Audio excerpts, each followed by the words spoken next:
de emergência Baloron Tolunulo, mas presidente da República Francisco Guterres Luolo realiza reunião Conselho Superior de Defesa e Segurança, o Conselho Estado de Tauhanoi Hamutup, com a pedido governo a declarar estado de emergência Badacea. Foi em remata a reunião, assessor política Palácio Presidencial Gregorio Souza, jornalista e a Palácio Presidente Bairro PT segunda nedehan, semana kotuk, governo haruka pedido mai presidente atu renova estado de emergência. O governo haruka pedido mai presidente atu renova estado de emergência.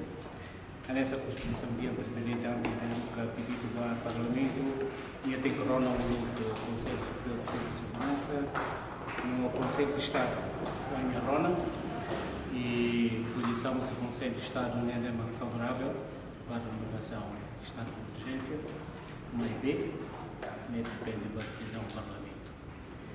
Se o Parlamento aprova, autoriza o Presidente Garoto para o Governo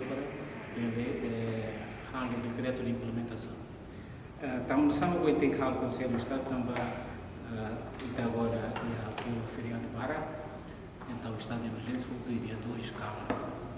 Então, nema que os esquerdas anti-esquerdas, se o Parlamento reúne, aprova, se arruga a publicação, mas soltamos a vigor e dia 3, meia-noite.